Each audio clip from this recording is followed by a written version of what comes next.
What's happening, West Carroll? The show about your West Carroll School District, student centered, community supported, brought to you by the West Carroll High School social media marketing class.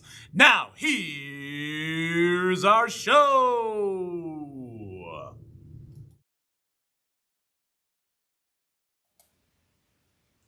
Welcome to this episode of What's Happening West Carroll, the channel to keep you updated on the news that is important to the West Carroll School District. I'm Katya Wilson. This week's weekly reviews for the March 1st through the 7th. This week's events included the IHSA Solo and Ensemble competition was held at the high school on Saturday. Out of 75 events, students earned 56 Division I ratings, 17 Division II ratings, and 2 Division III ratings. These results currently place West Carroll second in the state in Class C. 2 events also received Best of Day awards in their rooms: the Lakeside Lullaby Women's Vocal Ensemble and the vocal duet of Caitlin Nolte and Riley Runyons, who performed Who Will Love Me As I Am from the Broadway musical Sideshow. Baseball practice has started and has its first game on Monday against Orangeville at home. They also have a home game against Eastland on Tuesday and an away game against Eastland on Thursday. Softball practice has started and they have a home game against Orangeville on Monday and another home game against Eastland on Tuesday. They also have a home game against Pecatonica on Thursday. The track team had their first meet last week on the 5th in Sterling, where the 4x800 team beat a high school record for the indoor season with a time of 9 minutes 35 seconds. They have another meet on Saturday at Byron. The 2026 bass fishing season has officially started, with the first practice being last Wednesday. We had the opportunity to interview Mrs. Miller, who will be a new addition to the West Carroll High School teaching staff next year. She's currently working for us as an in-house sub for the district. Hello, my name is Miss Miller. I am currently the permanent sub here at West Carroll, and then I will be next year taking on the second ag teacher position. Where did you go to college? So I first started off my 2 years of college at Highland Community College, got all my gen eds done and all the good stuff, kept it pretty simple. After that, I transferred over to the University of Wisconsin-Platteville, where I got my bachelor's degree in agricultural education and technology education. So I'll be dual licensed to teach the ag classes as well as the shop classes. Do you think being a full-time sub has helped prepare for next year, and how? I feel like yes, being the full-time sub here has helped me be prepared for next year, as I get to meet all the kids, see kind of what the variety of students there are. Plus just interacting with students and getting to know me, I think is going to be the best way, so that when I transition to next year, it's going to be a pretty simple, like, they've seen me around the building, it's going to be all good to go, and we'll already have those great connections already started. And I'm super excited to keep meeting more and more students, especially the freshmen that will be coming up next year. What motivated you to start teaching? One thing that motivated me to start teaching was my high school ag teacher. She gave me the passion and the drive to become like a better person. And so like through that and her pushing me into different opportunities allowed me to want to become an ag teacher, so that I can then inspire kids and advocate for agriculture as well. Do you have any new plans for next year's FFA? At the current moment, not just because I don't want to think about it so far, but I do kind of have brainstorming some ideas for next year that could be potential opportunities. I don't want to say that they are going to happen, but they could be potential. I'm hoping to bring in some new fundraisers, ideas, especially with the welding classroom, the welding shop class. I think there'll be a couple new fundraisers that would be able to go through there. As well as bring on some more chapter activities. I feel like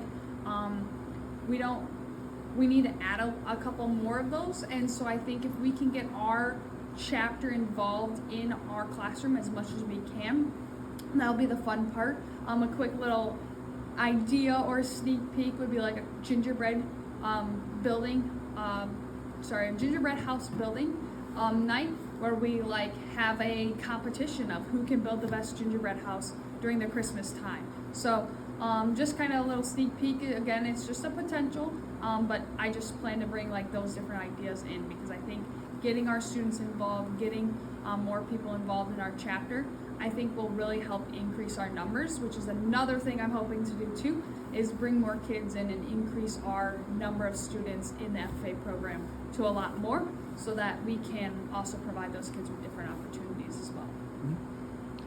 What strategy do you use to keep students engaged? One strategy that I use a lot is hands-on learning. I'm a very much hands-on person. I don't like to sit behind the desk and lecture that way. I also love to be in front of the classroom, moving around, engaging students, talking to kids, asking questions. But for the most part, like when I teach the shop part, we'll be out in the shop all the time. There's no time to sit in the classroom. There will be times that we will be, like for our safety tests and different stuff like that. But for the most part, we'll be out in the classroom learning about welders, learning about different stuff, as well as getting to go to places and seeing things happen live and not just sitting behind watching videos, actually taking field trips, going somewhere, learning new things. So I'm much of a hands-on person. That's one of my biggest strategies I like to do, and I like to keep kids always moving, because as soon as they sit behind the chair, they get bored, that's when you lose them. So that's one way I like to keep kids involved, is just as much hands-on stuff that we can do. All right, that's all the questions I have. Thank you for your time. Thank you. We would like to take this opportunity to spotlight our West Carroll seniors and to wish them good luck after they graduate. This week, we had the opportunity to interview 2 more West Carroll seniors for their senior spotlight. First up was Chance Schnitzler. I'm Chance Schnitzler. I'm from West Carroll High School. I'm a senior this year. What do you plan on doing after high school? I plan on attending a 2-year and then transferring to a 4-year. What was your biggest challenge in high school? Probably just like my grades and getting missing work in and stuff. What advice do you have for incoming freshmen? Keep them grades up. What was your favorite memory in high school? The Minnesota trip in basketball. Who's your favorite teacher? Mr. Naples. Thank you. And we also took an opportunity to interview Corey Griffith. Hi, I'm Corey. I'm a senior at West Carroll High School. What do you plan on doing after high school? Military or trades. What was your biggest challenge in high school? Grades. What advice would you give to the incoming freshmen? Keeping your grades up. What was your favorite memory? Football. Who was your favorite teacher? Bigs. Thank you. Thank you for watching today's show. What's Happening West Carroll would like to thank the support of the West Carroll School Board, West Carroll Administration, West Carroll Schools, and of course, the West Carroll communities. The social media marketing class would also like to give a big thanks to the West Carroll Ed Foundation for their support in the purchase of the video and sound equipment being used for the broadcast. Please support the Ed Foundation. Lastly, go Thunder. Thank you for watching today's show. What's Happening? West Carroll would like to thank the support of the West Carroll School Board, West Carroll Administration, West Carroll Schools, and of course, the West Carroll communities. The social media marketing class would also like to give a big thanks to the West Carroll Education Foundation for their support in the purchasing of the video and sound equipment being used for the broadcast. Please support the Education Foundation.